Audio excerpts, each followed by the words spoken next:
Hello everyone, আমার মা অসুস্থ, তাই তার বান্ধবী এসেছে তাকে দেখতে। কি নিয়ে দেখতে এসেছে জানেন? তার সুন্দরী বান্ধবী। এই দেখেন কি জিনিস বলতে পারেন? মিষ্টি কুমড়া। আস্ত একটা মিষ্টি কুমড়া কেটে কেটে সবাইকে দিয়েছে, আর আমার মারে দেখতে এসে এই মিষ্টি কুমড়া হাতে নিয়ে এসেছে। আর এই যে সুন্দরী বান্ধবীটাকে একটু দেখে নেন। এই দেখেন সুন্দরী বান্ধবীর একটা পেজ আছে, বিলকিস আর বিলি। আমার বন্ধুরা তো আপনার সাথে অ্যাড আছে কয়েকজন। তারা বলে কি যে আপনার বিলকিস আর বিলি আন্টি তো আজকে বাইলে মাছ রান্না করেছে, সেই সুন্দর। দেখছেন আমার মার বান্ধবী চলে এসেছে মিষ্টি কুমড়ো নিয়ে। আমার মা অসুস্থ, আমার মাকে দেখানো যাবে না। এরকম আপনারা যদি কোনো রুগী দেখতে যান, তার প্রয়োজনীয় জিনিস নিয়ে যাবেন। কারোর বাড়িতে যদি যান, মনে করেন আপনি কোনো আত্মীয় বাড়ি বেড়াতে গেছেন বা যার বাড়িতে গেছেন না কেন, আমি বলবো মিষ্টি না নিয়ে যে আপনি 5 লিটার তেল নিয়ে যেতে পারেন, কিংবা কয়দিনের বাজার করে নিয়ে যেতে পারেন। মানে প্রয়োজনীয় জিনিস যেটা তার অনেক উপকারে লাগে, কাজে লাগে, এমন কাজ করবেন। মিষ্টি তো সবাই নিয়ে যায়, আর মিষ্টি নিয়ে কি উপকার হয় না, এটা ওই কিছুক্ষণের জন্য একটু মুখরোচক। কিন্তু আপনি যদি 5 লিটার তেল নিয়ে যান, তার কিন্তু পুরো মাস চলে যাবে।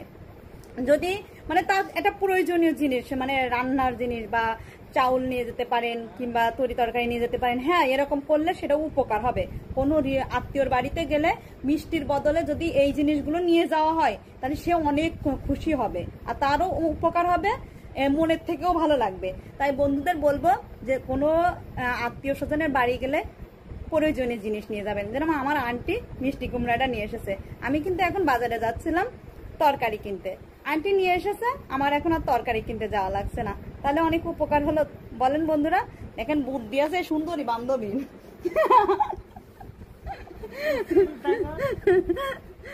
আর সবাই আমার মায়ের বান্ধবীর পেজটা একটু ফলো দিয়েন, তার পাশে থাকেন। সে কিন্তু সুন্দর সুন্দর রান্না করে, আর মনও বিশাল ভালো।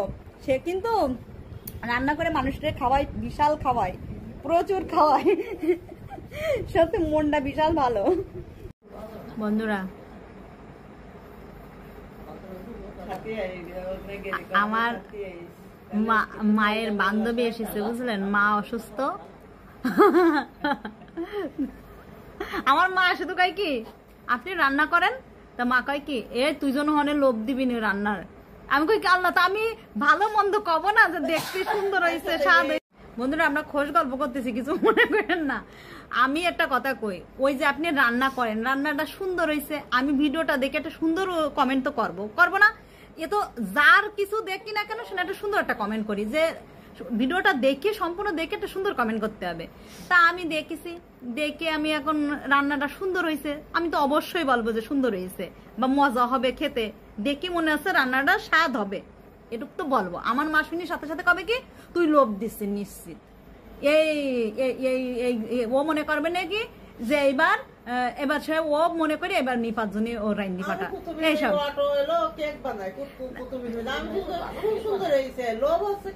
হ্যাঁ, তা এই তো স্বাভাবিক বলে মানুষ।